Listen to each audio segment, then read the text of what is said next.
നമുക്കെല്ലാം സുപരിചിതമായ ഒരു നാടൻ കുമ്പളങ്ങയാണ് ഇത്. കുമ്പളങ്ങയുടെ ഗുണങ്ങൾ അറിഞ്ഞ് വേണം നമ്മളിത് ഭക്ഷണ പാകം ചെയ്ത് കഴിക്കാൻ. അപ്പോൾ ഇത് വെച്ച് ഇന്നൊരു തൈർ കിച്ചടിയാണ് തയ്യാറാക്കാൻ പോകുന്നത്. എങ്ങനെയാണെന്ന് പറഞ്ഞു തരാം. ആ വലിയ കുമ്പളങ്ങയിൽ നിന്ന് ഒരു 150 ഗ്രാം കുമ്പളങ്ങ നമ്മൾ മുറിച്ച് തോലൊക്കെ ചെത്തി വെച്ചിരിക്കുകയാണ്. ഇനി ഇത് നമുക്ക് ചെറുതായി ഒന്ന് നുറുക്കിയെടുക്കാം. ആദ്യം ഇതേപോലെ ചെറുതായി കുമ്പളങ്ങ കഷ്ണങ്ങൾ നുറുക്കിയെടുക്കുക. ഇതിലേക്ക് നമുക്ക് പാകത്തിന് ഉപ്പ് ചേർത്ത് ഒരു 10 മിനിറ്റ് വെക്കാം. അപ്പോൾ ജലാംശം കൂടുതലുള്ള പച്ചക്കറിയാണ് കുമ്പളങ്ങ, വെള്ളരിക്ക, പടവലങ്ങ എന്നിവയൊക്കെ.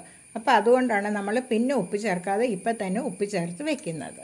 പാനിലേക്ക് നമ്മൾ ഉപ്പിട്ട് വെച്ച കുമ്പളങ്ങ ഇട്ട് കൊടുക്കാം. കണ്ടോ, ഉപ്പിട്ട് വെച്ചിരുന്നതുകൊണ്ട് അതിൽ ജലാംശം വന്നിരിക്കണം കണ്ടോ.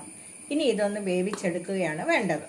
ഇത് നമ്മളുടെ നാടൻ കുമ്പളങ്ങയാണ് ഉപയോഗിച്ചിരിക്കുന്നത്. നെയ് കുമ്പളങ്ങ എന്നും പറയാറുണ്ട്, നമ്മളുടെ നാട്ടിലൊക്കെ പറയാറുണ്ട്. ഇത് ബുദ്ധിശക്തി, ഓർമ്മശക്തി വർദ്ധിപ്പിക്കാൻ സഹായിക്കും. ഔഷധ ഗുണങ്ങൾ ഏറെ ഉള്ളതാണ്. ശ്വാസകോശ രോഗങ്ങൾ, പ്രമേഹം, മൂത്രതടസ്സം, ആർസസ് എന്നിവയുടെ ചികിത്സയ്ക്കെല്ലാം കുമ്പളങ്ങ നല്ലതാണ്.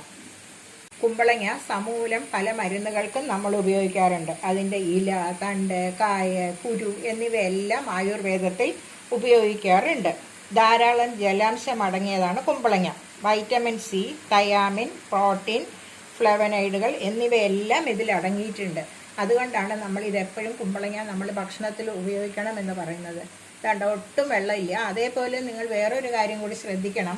നമ്മൾ കുമ്പളങ്ങയൊക്കെ നുറുക്കുമ്പോൾ കഴുകി ഇതിന് ശേഷം നുറുക്കുക, അല്ലെങ്കിൽ ജലാംശം കൂടി കാണും.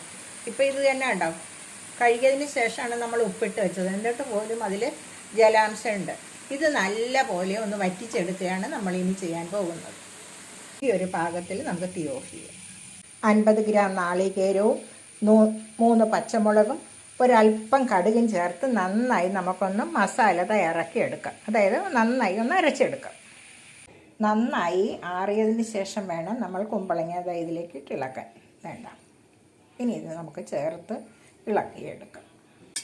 ഒരു 50 മില്ലി തൈരും കൂടി നമുക്കിതിലേക്ക് ഒഴിച്ചു കൊടുക്കാം. അധികം പുളിയില്ലാത്ത കട്ട തൈര് വേണം ഉപയോഗിക്കാം. അപ്പം ഇനി നമുക്കിതെല്ലാം കൂടി ചേർത്തൊന്ന് ഇളക്കി യോജിപ്പിക്കാം. അപ്പോൾ കർക്കിടക മാസത്തിൽ ഈ ആരോഗ്യപ്രദമായ നെയ്ക്കുമ്പളങ്ങ വെച്ചിട്ട് ഇങ്ങനൊരു കിച്ചടി എല്ലാവരും തയ്യാറാക്കി നോക്കണം കേട്ടോ. തൈര് ഒഴിച്ച് നന്നായി ഒന്ന് ചേർത്തിളക്കുകയാണ് വേണ്ടത്. ഇനി നമുക്കിതിൽ താളിച്ച് ചേർക്കാം. ഇതിലേക്ക് 1/2 സ്പൂൺ വെളിച്ചെണ്ണ ഒഴിച്ചു. അത് ചൂടായി കഴിഞ്ഞു. അല്പം കടുകും 2 വറ്റൽമുളകും കൂടി ഇട്ട് ഫ്രൈ ആക്കി എടുക്കാം. നന്നായി ഫ്രൈ ആയി കഴിഞ്ഞു. ഇനി നമുക്ക് കിച്ചടിയിലേക്ക് ഇട്ട് ഇളക്കാം. താളിപ്പ് കിച്ചടിയിലേക്ക് ഇട്ട് കഴിഞ്ഞു. ഇനി നമുക്ക് ഇളക്കി യോജിപ്പിക്കുകയാണ് വേണ്ടത്. കുമ്പളങ്ങ നിസ്സാരക്കാരനല്ല കേട്ടോ. ആയുർവേദത്തിൻ്റെ സവിശേഷതകൾ കൊണ്ട് അനുഗ്രഹീതമാണ് നമ്മളുടെ കുമ്പളങ്ങ. അപ്പോൾ എല്ലാവരും കർക്കിടക മാസത്തിൽ നമ്മളുടെ ആരോഗ്യക്കഞ്ഞി ഉണ്ടാക്കുമ്പോൾ ഇങ്ങനെ ഒരു കിച്ചടിയും കൂടി ചേർത്ത് തയ്യാറാക്കി കഴിക്കുക. ആരോഗ്യത്തോടു കൂടി എല്ലാവരും വാഴുക. Thank you. കർക്കിടക സ്പെഷ്യൽ കിച്ചടി തയ്യാറായി കഴിഞ്ഞു.